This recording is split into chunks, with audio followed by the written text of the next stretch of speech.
Today on This Old House, To heat and cool this mid-century modern, we tapped into the Earth's energy. then we'll reveal what makes these kitchen appliances accessible. And it's Judgment Day. Let's see if all the hard work we put into this house to make it energy efficient pays off.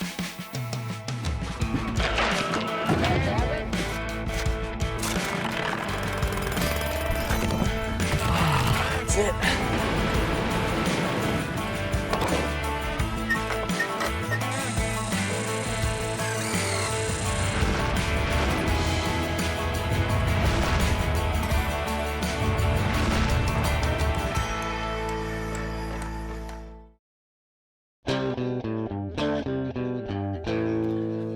Hey there, I'm Kevin O'Connor and welcome back to This Old House and to our project here in Lexington, Massachusetts, where, believe it or not, we are just a couple of weeks away from completion. Outside, you can see Jenn's landscape design coming together with the plantings in. The outdoor kitchen has been installed as well. We're just waiting for a stone countertop right there. And check out the massive blue stone patio. Most of the stone is down except for in this corner. The tent is keeping it warm enough so that the guys can grout the last couple pieces. And also there will be a fire pit in that corner right there. Now, there were a lot of reasons to renovate this old mid-century modern, but first and foremost was to make the home accessible for the family's middle son. He was diagnosed with Duchenne muscular dystrophy, and we know in about a year's time he's probably going to be in a wheelchair. So accessibility is key, but also anything that we can do to improve his quality of life, well, we're trying to do that too. So we've got this therapy pool right here, which is a nice touch. Hey, Charlie. Hey, Billy. Hey, Kevin. And with the therapy pool, a lift, right? Yep, this is a pool lift that will help anybody in the house, but most likely Billy, get carry in and out of the pool. Gotcha. And it's a portable one, so you just pull out the plug and drop the pin right down into the sleeve. And now just really getting Billy used to using it. So once that goes in, arm comes up? Arm comes up, which will give us about a 4-foot reach into the pool, and we're still waiting for the chair actually to get here, but Yeah. looks like it's pretty simple. Okay, nice feature, right, Billy? It is. It's nice to have the opportunity today to check it out and make sure I know what I'm doing. Well, I know Caffrey's gonna love it, right? If it gets him in and out of that pool, that's terrific. Yeah, You know what's also gonna be terrific? Giving you the keys back in a couple weeks. we can't wait. I bet. All right, I'll catch up with you guys.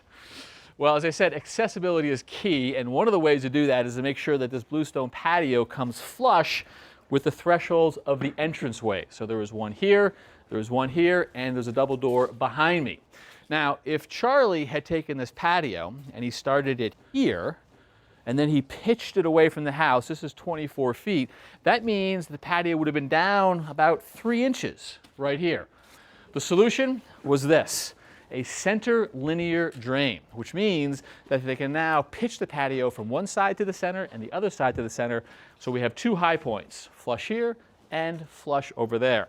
There are 2 cap options for the grates, and I'm told that Billy and Michelle have chosen the black option right there, and well, the effect is terrific. Check this out. Bluestone patio comes right to the threshold, no lip.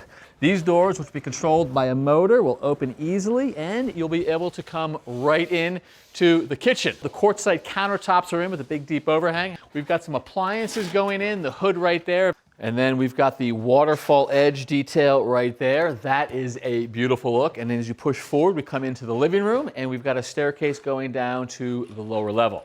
And there's quite a bit of work still left to be done down there. But down on the lower level, there is one place that is complete, and that is our new mechanical room, a portion of which is dedicated to our new geothermal system. And today we've got not 1, but 2 Tretheweys here to make sure it's up to our standards. So Ross, there are a million ways you can heat or cool a building here in New England. It could be a ducted system, it could be heat pumps nowadays. So you had the engineering challenge here. What'd you come up with? Yeah, so it all started with a conversation with Billy and Michelle to understand their goals and expectations for the project, right? And one of the things that we knew is that we had a lot of glass and we had some old brick walls, right? Yep. So we need to think about comfort. And the way we did that was with hydronic radiant floors. They also wanted to be energy efficient, so that led us to a solar panel system to generate electricity to be used inside the house. What a perfect roof for it. It's south-facing. It's extraordinary. It's perfect. Yeah. They also wanted to use the ground to heat and cool their building. Sure. So it started with the geothermal system. Yeah. Right. There are 4 holes that are drilled 500 feet deep We lowered a U-bend pipe system in it, filled it with liquid, grouted in place. Yeah. Each one of those supply and returns makes their way through trenches into the foundation wall. Right. And that is how they extract the heat and reject heat to the ground. So it can pick up some of that 50 degrees that's under the ground, transfer it into the heating inside the building, and we can heat this place for almost free. That's right. Cool. Let's go to Command Central. Well, Ross, I have seen plenty of your mechanical design layouts from boiler rooms like this, but I tell you, this is art. Yeah, this one wins, for It's sure. just, Yeah. you see it, you know, it doesn't always get piped like this, you know, so everything is logical and simple, really. It seems complex, but it really isn't. Right. And look at this, it's almost like artwork. Look at the ductwork. It's like they've painted it in perfect. Everything's dialed in I perfectly. wish it was always like this. I know, you're telling me. So this is where the geopiping starts, Yeah. right? So here's the 4 supplies and the 4 returns coming through the foundation wall. They're connected to these circular pumps. Super efficient pump. And this circular pump is going to be on the entire geo loop, right? So it communicates from the geo heat pumps to the geo field. This is 50 degrees on this side, and the heat pump elevates it to 120 degrees to heat the building. Yeah. Or it can be cooled to 45 degrees to cool the building. Right. All right. And these heat pumps always seem so confusing to people, but inside it's relatively simple. It's got a really efficient compressor inside that can change its speed, and you got heat exchangers inside, and that'll actually compress the refrigerant to get it hotter, get it hot, or release the refrigerant to get it a little colder. That's right.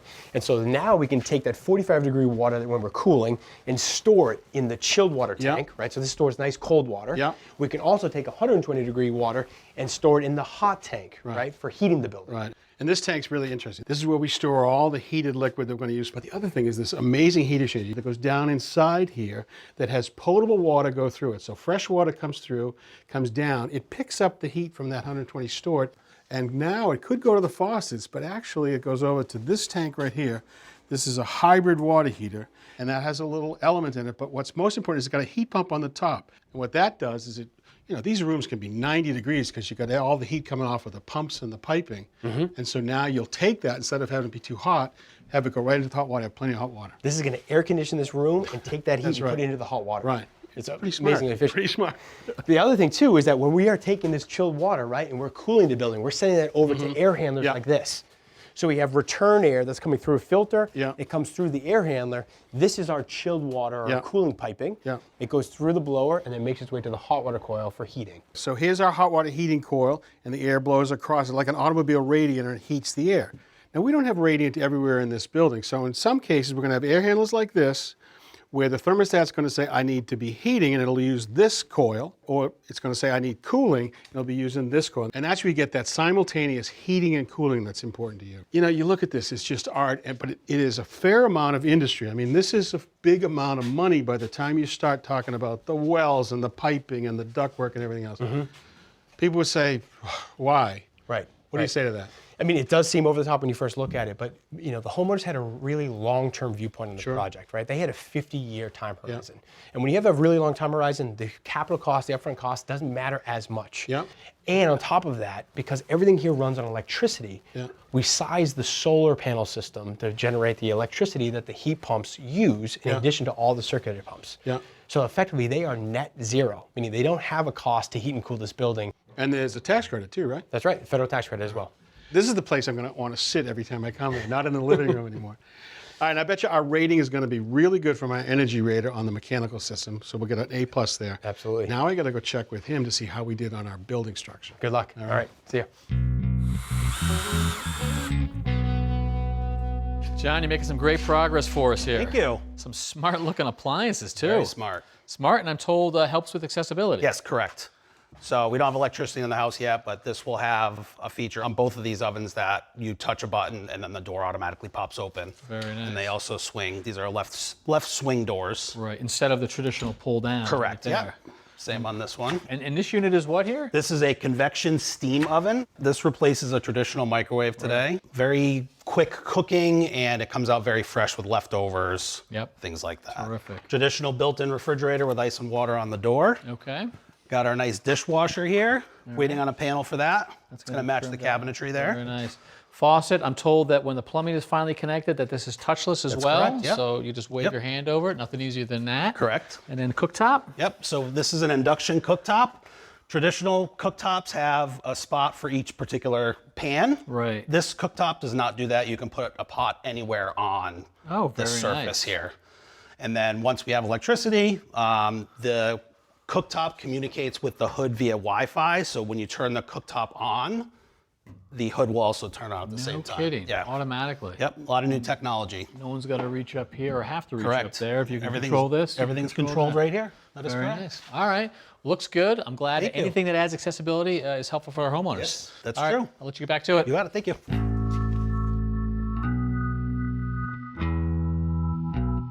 Our mudroom sits just off the center hallway and the floating staircase right here. And you can see that on this part of the house, we've got the beautiful white oak floors, but we're hoping that the mudroom is going to be a hard working room. So this will be tile from here forward, and we're going to make that a nice even threshold.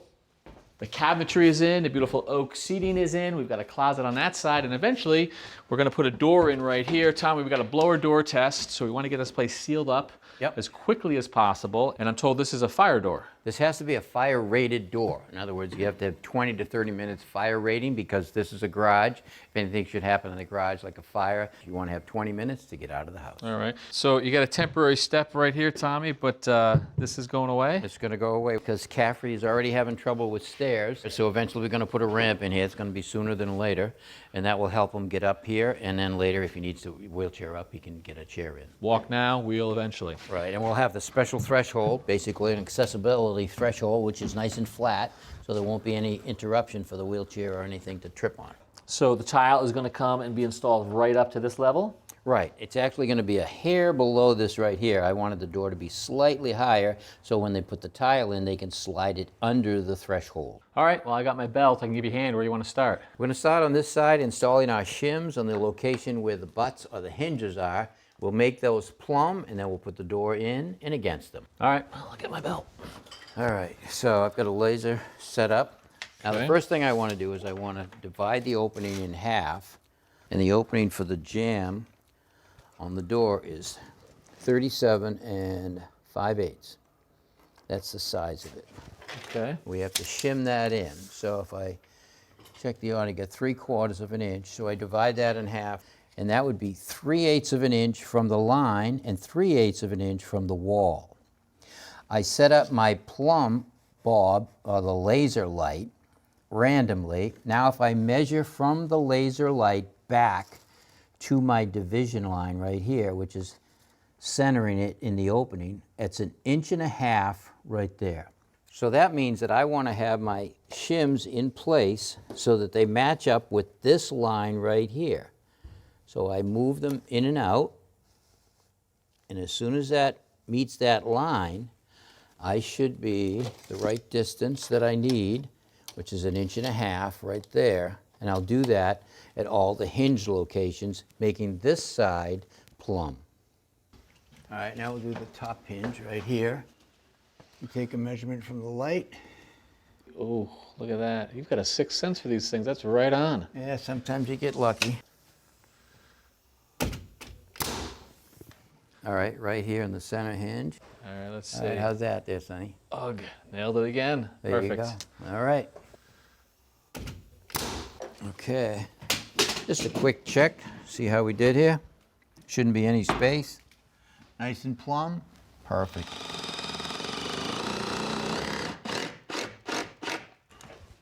Okay, good. Now that'll hold the door jamb flush with the wall when we push it into the opening. All right, let's stand it up just to give it a dry fit. Watch those shims, please. Yeah. Okay, so I think it's going to be fine. So let's take it, we're going to lay it back down to you. Take it down, make sure you have a good grip. Got it. Heavy. All right, so now what I want to do is I want to seal underneath this door right here. I'm going to seal it with foam, but this is a foam that is fire rated. And we're going to stand it back up into the opening. You ready there, Sonny? Standing by. All right, try it. Like it? Yep. There you go. All right, hold it tight on the hinge side. Now, if I take the level and I put it on the wall, you can see that this is the old existing wall of the house. And look at how far out of plumb it is. If I hold my level plumb like that, it's 3/4 of an inch out. So what I'm going to do is put my level on the jamb. You can see that the jamb is almost level. I've got to move it in just a little bit, but you can see how far away from the face of the wall it is down here, but it's flush at the top. So if I can just push this in just a little bit more, just like that. That little bit might make a difference right there. Check it. Yeah, that bubble is right on. So that door is plumb in both directions. That looks good there.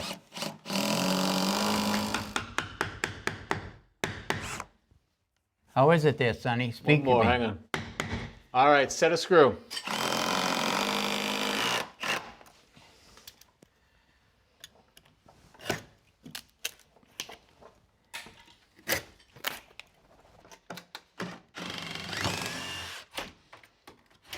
All right, so now our door is hung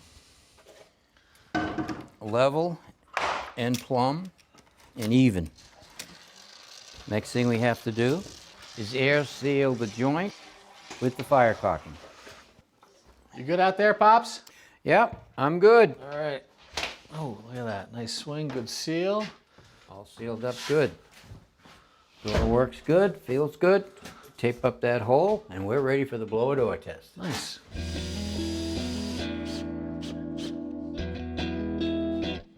So Charlie, as you started this project, you were presented with a new and pretty stringent energy code here. That's right. Any addition that's 1,000 square feet or greater, or a 50% or greater renovation is affected. That's like almost every project, right? Almost all of them. All right, so this is called the HERS rating, Home Energy Rating System. It's been around for a while. It analyzes the HVAC equipment, the appliances, but mostly the R value of the building itself, right? That's right. Now, when I started in this business, what? The HERS rating might have been 140. Yep. If we did this project a year ago, it might have been 100, and now it is 52. 52. So now, when you think about that, you got to start saying, well, where can I improve my R value? That's right. And when Billy and Michelle bought this, they love a mid-century modern. They love the glass, but they also love the brick. Right. This brick is sort of such a focal point in this room, but it's not great for R value. No, it's brick inside as well as outside. And if you remember, it has that little layer of foam on the inside. 60-year-old styrofoam and it barely working. That's So right. what was the R value of this? We had like an R7. So that's not good, and that couldn't be changed. That's right. And then there was the floor, right? This was a concrete slab, and the R value was? 0. Zero's not good. Not good. So we demoed all the concrete. We saw cut it, had a mini excavator in here, made the work easy, but it was a lot of work. So it was so dramatic to see it all come out, but it was great because it actually provided a place for us to run ductwork for air That's right. conditioning here. And once all the ductwork was run, we encased it with foam insulation, refilled all the trenches, compacted it. Then I took another layer of closed cell foam and encased the entire floor, wrapped it up the foundation, about 2 more inches of closed cell, and that gave us an RV of about 15 alone. And then you finished it off with Another layer of concrete, sleeper system with 2 inches of foam infilled, a layer of subflooring, radiant panel, Yeah. then our finished white oak again. an unbelievable sandwich, and it all came out perfectly to grade. And the R value was? I think we have around a 17 or 20, Which is great. it's very good. All right, so the question is whether all these things are going to make us pass our test. So, Charlie, you guys have worked really hard to get to this test day with our HERS rater, Kevin Ring. Hey, Kevin. Good morning, gentlemen. Nice to see you. So take us through the HERS rating system. Well, we started at the beginning with a projected energy model, which is an energy model based upon our assumptions and best guesses as to what's going to go into the walls and the roof and the equipment. So you enter it all into a We computer. put this all in based upon assumptions at the beginning. Yeah. And then we visit during the course of the work to verify all the materials that went in. Then we collected all of the make and model number from the mechanical equipment, and we get the energy efficiency specifications for that material. And the last remaining unknown is the infiltration rate Okay. for the house. And The that actual way that the house was built and assembled. that the pieces. represents how drafty the house would Yeah. be on a windy day. Okay. And we test that with a blower door. Right. So you got your blower door? Yes, we do. All right, let's start the Set that- test. We'll set that up now.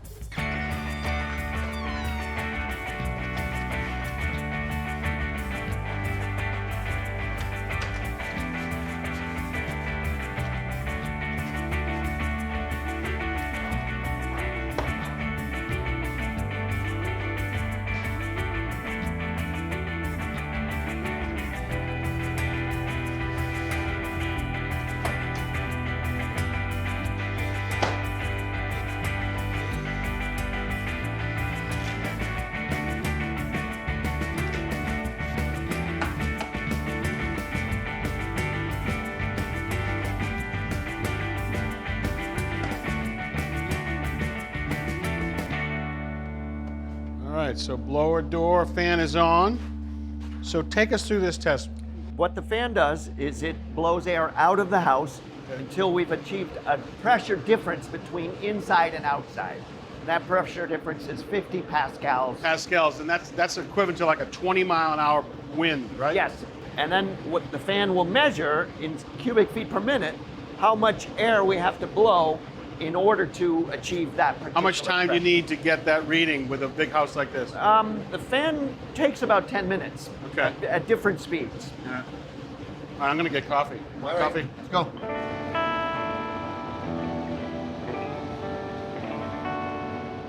All right, our test is done. Yes, it is. What'd you find out? The blower door test is done. It came out to 1.4 ACH, air changes per hour. In the old days, what would we see before a tight building like this? You'd see 8 to 20 ACH. So this building is tight. Yes. So I'm dying to know, how'd we do? Well, we've put this 1.4 ACH into the energy model, and the HERS rating came out to 39. 39.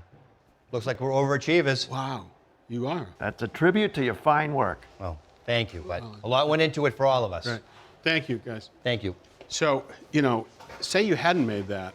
The other great tool you have is that smoke stick. You know, if there's a little slightest infiltration with the blower door on, you can just see it, and that can teach so much. That's right. If you miss the smallest swing, like not insulating around a window Yeah. or a slight crack in an opening, that smoke test really shows it That's well. right. So what do you think? Well, if you really think back 10 months ago when we started this process, you really have to be eyes wide open going into it and let the homeowners really know what all this is going to cost. You know, this building will be here for the next 100 years, and it'll be tight and easy to operate forever. So I'm of two minds. I agree with you. But congratulations, you always do better than Thanks, that. but it was a good team effort. All right, Pops, a lot of progress, but still a lot left to do. Well, the final push is on right now. We got a lot to do. All right, well, until next time, I'm Kevin O'Connor And I'm Tom Silva. for This Old House here in Lexington, Massachusetts. So another mid-century model. Yeah, looks good though. Yeah. I like 'em. I like 'em. Next time on This Old House.